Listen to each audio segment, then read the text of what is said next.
28 तारीख को मैं 12:30 बजे से उस प्रोटेस्ट पे बैठ रही हूँ। या फैसला बहुजन समाज करेगा, या वो वहां रहेंगी, या आपको अपनी बहुजन बच्ची चाहिए, ये फैसला मेरा समाज करेगा।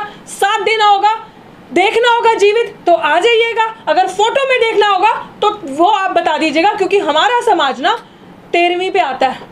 प्रोफेसर रतनलाल ने, मैं आपको एग्जांपल दे रही हूँ, प्लीज इसको दिखाइएगा कि प्रोफेसर रतनलाल ने जब यूनिवर्सिटी को लिखा कि मेरा प्रोफेसरशिप क्यों रोका गया है, मैं कहाँ एलिजिबल हूँ उस प्रोफेसरशिप के लिए, आप मुझे मेरे को प्रोफेसर बनने दीजिए।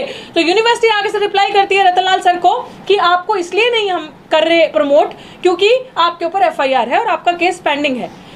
और दूसरी तरफ जो प्रिंसिपल हैं डॉक्टर सविता रॉय, जिनके ऊपर में चार्जशीट तक जमा हो चुकी है मेरे केस में, FIR SC/ST के अंदर हुआ और चार्जशीट तक जमा है कोर्ट में, तो उसको अभी तक आपने वहां बिठाए रखा है। वो वहां है और हम बाहर हैं। और पर क्यों? क्योंकि ये जो जाति है ये कभी नहीं जाती। नौकरी नहीं, अब न्याय चाहिए, और उस न्याय के लिए लड़ते लड़ते अब सब्र की जो हद है वो पार हो चुकी है। इसलिए आप सबके सामने है, निर्दोष यहाँ खड़ा है, नौकरी से बाहर है, दिल्ली विश्वविद्यालय के अंदर जो आरोपी है, जो क्रिमिनल है, वो कुर्सी पे बैठी है। अगर तो आप चाहते हैं कि पायल तडवी, रोहित वेमुला और पोस्टर पे अगला चेहरा मेरा देखना चाहते हैं तो आपकी मर्जी, आप घर बैठ के देखिए, और अगर आप नहीं देखना चाहते तो मेरे साथ उस आंदोलन पे आइए। आप सबका शुक्रिया।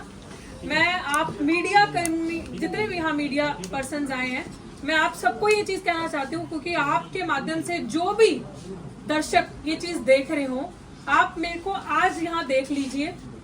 पता नहीं इस आंदोलन के चलते आप दोबारा देख पाए या ना देख पाए। अगर तो आप चाहते हैं कि पायल तडवी, रोहित वेमुला और पोस्टर पे अगला चेहरा मेरा देखना चाहते हैं तो आपकी मर्जी, आप घर बैठ के देखिए, और अगर आप नहीं देखना चाहते तो मेरे साथ उस आंदोलन पे आइए। क्योंकि मैं समाज के सम्मान के और आत्म सम्मान स्वाभिमान की लड़ाई है, मैं लड़ रही हूँ। मैं जीवित होके मैंने मिसाल दे दी है, मुझे नहीं लगता मुझे कुछ ज्यादा कहने की जरूरत है। एक ही निर्णय लिया था कि नौकरी नहीं, अब न्याय चाहिए, और उस न्याय के लिए लड़ते लड़ते अब सब्र की जो हद है वो पार हो चुकी है।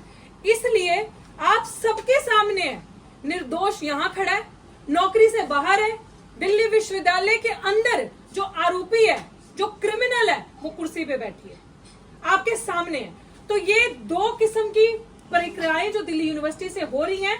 आप मेरे साथ एक एग्जाम्पल प्रोफेसर रतनलाल का भी ले लीजिए, सीनियर प्रोफेसर है, एसोसिएट प्रोफेसर है दिल्ली विश्वविद्यालय में, आप सबको उनका केस पता होगा। क्यों दे रही हूं उनकी एग्जांपल, क्यों जरूरी है कि अगर आप उनका रिकॉर्ड निकाल के देखो तो उनसे पढ़ा लिखा प्रोफेसर आपको दिल्ली विश्वविद्यालय में कोई नजर नहीं आएगा। प्राचा सर बार बार ये चीज कहते हैं कि अगर SC/ST का प्रोफेसर है इतना ही काफी है, उसकी काबिलियत हमें बताने की जरूरत नहीं, क्योंकि हम दावे से ये चीज कहते हैं कि वो 100% काबिल होगा, इसीलिए कलव्य का अंगूठा काटा जाता है। प्रोफेसर रतनलाल ने, मैं आपको एग्जांपल दे रही हूँ, प्लीज इसको दिखाइएगा कि प्रोफेसर रतनलाल ने जब यूनिवर्सिटी को लिखा कि मेरा प्रोफेसरशिप क्यों रोका गया है, मैं कहाँ एलिजिबल हूँ उस प्रोफेसरशिप के लिए, आप मुझे मेरे को प्रोफेसर बनने दीजिए।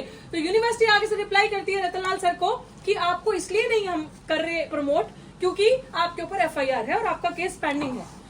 और दूसरी तरफ जो प्रिंसिपल हैं डॉक्टर सविता रॉय, जिनके ऊपर में चार्जशीट तक जमा हो चुकी है मेरे केस में, FIR SC/ST के अंदर हुआ और चार्जशीट तक जमा है कोर्ट में, तो उसको अभी तक आपने वहां बिठाए रखा है। वो वहां है और हम बाहर हैं। और पर क्यों? क्योंकि ये जो जाति है ये कभी नहीं जाती, ये सिर्फ और सिर्फ जाति है, क्योंकि जो जाति से ऊपर है वो अंदर है और उसको संरक्षण मिल रहा है। वाइस चांसलर उनकी मदद कर रहे हैं और सब बैठ के उनकी मदद कर रहे हैं, और वहां पे वो क्रिमिनल बैठी है और आए दिन पता नहीं कितने दलित आदिवासियों का, बहुजनों का वो गला काट रही है वहां बैठे। और वहां पे जो साजिश चल रही है वो तो चलेगी। 28 तारीख को मैं 12:30 बजे से उस प्रोटेस्ट पे बैठ रही हूँ। या फैसला बहुजन समाज करेगा, या वो वहां रहेंगी, या आपको अपनी बहुजन बच्ची चाहिए, ये फैसला मेरा समाज करेगा। साथ देना होगा, देखना होगा जीवित तो आ जाइएगा, अगर फोटो में देखना होगा तो वो आप बता दीजिएगा, क्योंकि हमारा समाज ना 13वीं पे आता है खुल के, तब नंबर लगते हैं कि किसने कौन चला गया और कौन नहीं आया। जीते जी जब आपको कोई कहता है कि मैं जातिगत भेदभाव का शिकार हूं तो आप उठ के नहीं आते।